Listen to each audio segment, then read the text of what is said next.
Mon sugar daddy a coupé mes poils d'en bas là-bas pour aller faire médicaments d'argent. Les faits se passent au Bénin et voici mon histoire. J'ai rencontré ce monsieur sur un site de rencontres en ligne. Très vite, il y a eu attraction entre nous. Très vite, on a décidé de faire connaissance. Notons que ce dernier avait 62 ans et moi, à l'époque des faits, j'avais 22 ans. Ceci ne l'a pas énervé, ceci ne m'a non plus énervé. Nous étions des adultes consentants. On a continué à causer ensemble encore et encore. Il m'envoyait des cadeaux quand il faisait des déplacements hors du pays. Il me gardait des choses luxueuses. Bref, il prenait soin de moi. Ce que j'ai constaté pendant que j'étais avec ce monsieur, c'est que il ne me donnait jamais l'argent liquide en main comme ça. C'est-à-dire qu'il devait tout me donner. Mais prendre l'argent pour mettre ça dans ma main comme ça, c'était les problèmes. Alors, je suis restée à un moment donné, j'ai commencé à me poser la question que, mais ça, c'est quel genre d'homme que tout ce que tu veux, il va te donner. Tout ce que tu demandes en termes de matériel, il va te donner. Mais te donner un argent qui va t'aider physiquement comme ça, ou bien même un transfert, il ne le fait pas. Mais pourquoi? Où est-ce que je vais aller avec lui et tout ça? C'est comme ça que petit à petit, j'ai commencé à bouder. Petit à petit, j'ai commencé à faire du chat. Et un jour, quand il a constaté que je faisais déjà chat et tout, notons que depuis tout ce temps-là, lui et moi n'avait pas mougoué. C'est-à-dire qu'il ne voulait même pas me mougou. Ce n'était même pas dans ses plans. Et moi, dans ma tête, je disais que, ah, je suis tombée sur un papa comme ça là qui ne me met pas la pression, qui ne veut pas me mettre dans les mouvements. Il n'y a pas de problème. À partir du moment qu'il m'achète toutes mes choses luxueuses qui vont me permettre de bien ranger mon corps pour rencontrer d'autres dossiers, d'autres poids lourds, là, j'ai pas de problème. Sauf que, quoique ça aurait dû attirer mon attention. Alors, comme je vous disais tantôt, quand le monsieur a constaté que je commençais à trop faire les c'est comme ça qu'il m'a dit qu'ok, ça fait longtemps, on fonctionne ensemble et je pense que c'est le moment qu'on doit se voir, on va pouvoir causer et faire tout ce qu'un homme et une femme peuvent faire. Moi, dans ma tête, j'étais content et disais enfin que voilà, peut-être quand je vais le voir face à face, là, il pourra décaisser. Ça, c'est même quoi. Et en même temps, c'était l'occasion pour moi de montrer au père là que même si c'est qu'il veut qu'on mette le dos au sol, que je suis capable, que j'ai de l'endurance, je peux réveiller ces anciens sens là. C'est comme ça que j'ai préparé mon arsenal pour aller seulement mettre le répé là KO.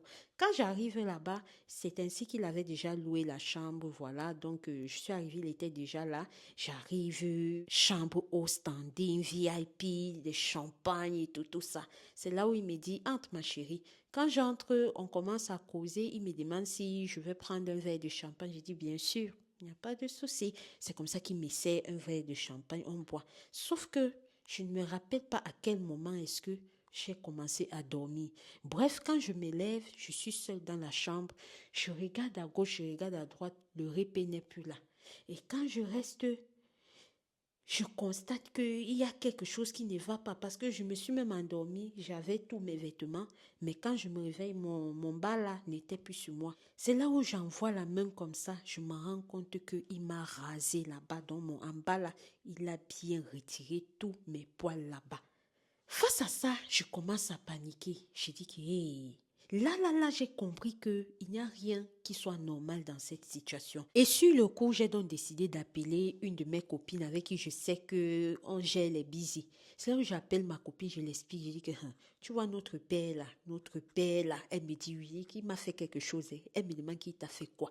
C'est là où je l'explique tout ce que je viens de vous expliquer là. Elle me dit que hey, ma copine, tu vois que ça ne sent pas bon. Je lui dis que oui, maman, je vois que ça ne sent pas bon. C'est comme ça qu'elle me dit que non, à l'heure-ci, là, ne perds pas le temps. Parce que où ça se fait là, c'est clair que ce n'est pas quelque chose de bien. Appelle directement tes parents.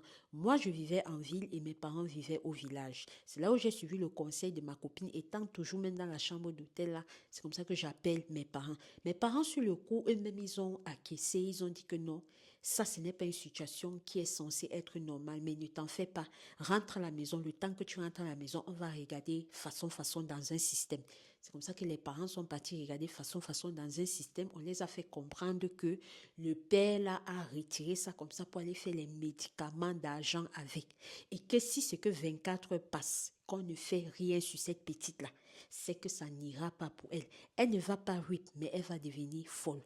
Et la folie qu'elle va faire là dehors, quand elle sera là, tout ce qu'elle va faire qui ne sera pas en accord avec ce qu'elle est censée faire, c'est ça qui va produire de l'argent encore et encore au monsieur. C'est comme ça que mes parents me font donc comprendre que le monsieur a dit que je dois me battre autant que je peux, mais il faudrait que je descende au village et que je sache que pendant que je serai en train de venir, il y aura tellement d'obstacles sur mon chemin, mais que je m'arrange à être là, même s'il faut que je marche à pied. C'est comme ça que à la maison, j'ai pris 2, 3 petites affaires et je suis partie. C'est les accidents de la route que vous voulez voir ce jour-là. C'est les pannes de voiture que vous voulez voir. Pour vous dire vrai, non. Jusqu'à arriver dans mon village là-bas, ce n'était pas facile, mais par la grâce de Dieu, j'ai pu arriver. Quand je suis arrivée, mes parents sont venus me chercher à la gare et ils m'ont amené chez le monsieur là qui a pu travailler sur moi et il n'y avait plus de menaces de folie sur ma tête. Et je tenais à partager mon histoire avec ta communauté, Madame Alicia Lutus, parce que il y a certaines choses que quand ça se passe, tant que ce n'était pas encore arrivé, tu ne peux pas savoir que cela existe. Vous rencontrez des gens qui vous donnent l'argent facilement, qui ne demandent pas à être remboursés dans un tchouka-tchouka, qui ne demandent pas à faire certains mouvements avec vous, mais qui non plus n'aiment même pas vous donner l'argent en cash. Ceci doit pouvoir attirer votre attention et vous devez comprendre là que ce ne sont pas des comportements naturels. Sinon, combien parmi ceux qui vous suivent, combien sont ceux-là qu'ils peuvent même seulement inviter une fille pour un poisson brisé, ils veulent déjà aller en bas là-bas. Combien de fois celui-là qui me ramenait toutes les choses coûteuses et tout ça, mais ne voulait pas partir. Bref, ceci est mon histoire. J'espère que ça va pouvoir enseigner mes frères et sœurs. Shalom. Alors la famille, voilà l'histoire de la sœur, vous avez compris, elle a même fait la conclusion que j'ai l'habitude de faire, donc je n'ai plus rien à ajouter à part vous dire d'être prudent, de prier sans cesse parce que le dehors est miné. Ici Alicia Lutus, on se dit à très bientôt pour une prochaine vidéo, je vous donne mon bonjour.